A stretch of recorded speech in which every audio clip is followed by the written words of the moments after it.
Alright, so tonight we are going to make some fresh caught steelhead that we caught this past weekend. When I clean it, I leave the skin on, but for the recipe I'm going to do tonight, I need to remove the skin. And I also have pin bones in it that have to be removed.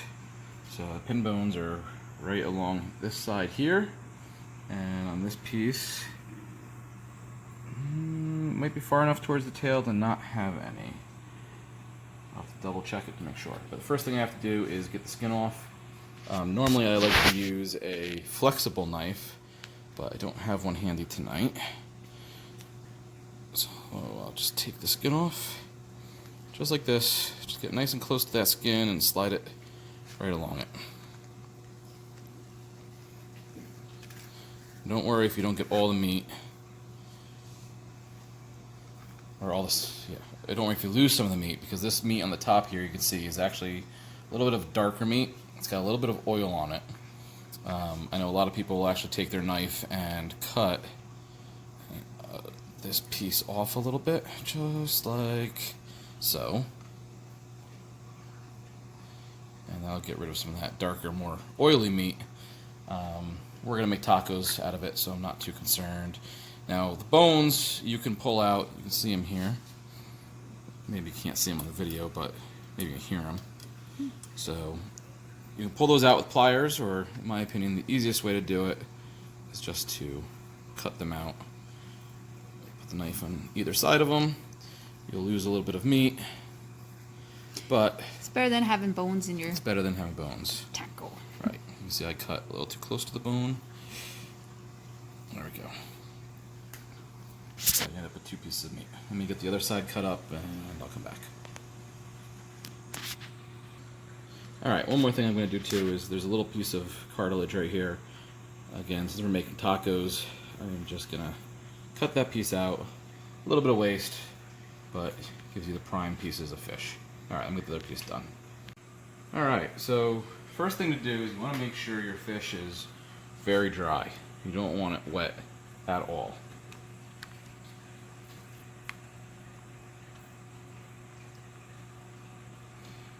Got a little bit of bone right here. Let me just trim that. Oh, you got some of the... It's okay. Some of the ricotta from the dessert we're making. It's fine. Got it cleaned off. Alright, so the fish is nice and dry. Now I'm going to add salt. Both sides. And one trick I also do is I caught this fish this weekend, but I leave it in the fridge for a couple of days. Let it firm up. I find that helps. Don't overdo it on the salt, because you are going to use salted butter. And then pepper.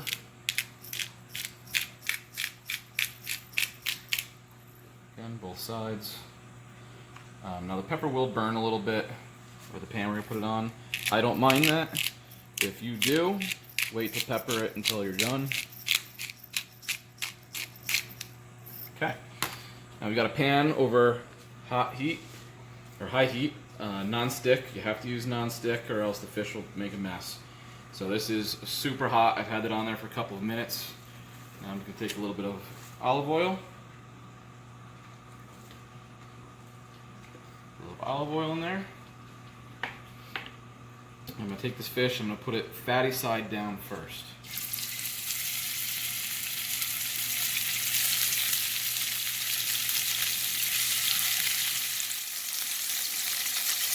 Okay.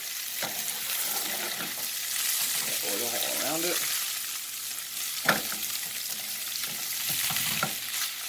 And get that nice and crispy. Let that go for about 5 minutes. Here we go. Alright, so it's been almost 5 minutes. Let's just check to see if the fish is nice and crispy on the one side. Oh yeah.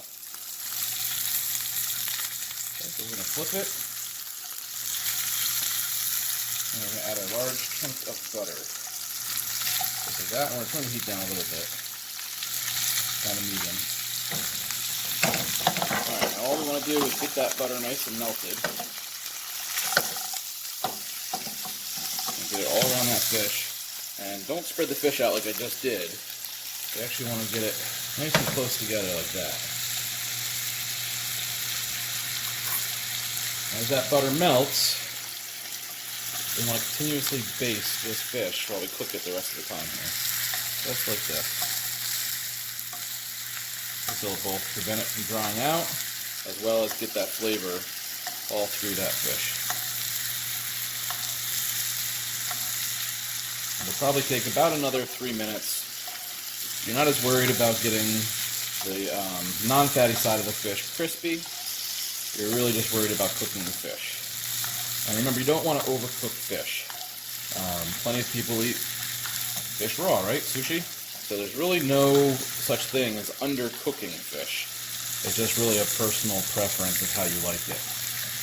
For me, I cook it like this. I like it to be just past pink for my tacos. But if I open it up and there's a little pink in it, I'm not worried about it. And some of you may have been asking where I caught steelhead or rainbow trout. Also, steelhead is the ocean run version of a rainbow trout, basically. So Lake Ontario, we fish in. My other hobby is to go fishing in Lake Ontario, and we do that on a lot of weekends during the summer. And in Lake Ontario, even though it's freshwater, one of the Great Lakes, upstate New York, they actually stock it with steelhead, as well as salmon. We primarily catch salmon, but every once in a while we do catch a steelhead, and I do enjoy eating the steelhead. Alright, so this is nearing done, and the more you do this, the more you'll figure out exactly how you like it.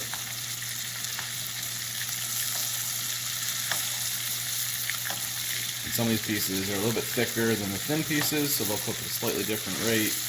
You can push on it to feel it. If it starts to flake apart and fall apart in your pan, then you either didn't use a nonstick or you cooked it for too long. And if you cook it for too long, it's going to get a little bit rubbery. Not really what you want. Alright, I'm going to turn the heat off and put this aside.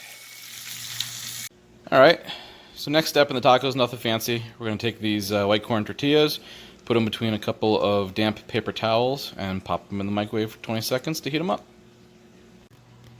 Okay, and since it is a work night and we are in a rush, we are going to use this premium slaw salad mix, Asian avocado, that comes with seasoning and all sorts of other goodies to put on our tacos. Asian avocado dressing. Okay, and here is the finished product with my steelhead or rainbow trout. And this is that Asian avocado mix that we got at the grocery store. And I made a nice little taco. Let's see if we can give it a try here without making a total mess. Might needed a bigger tortilla. Let's see here.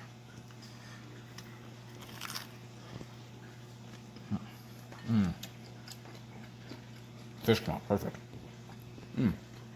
That is good.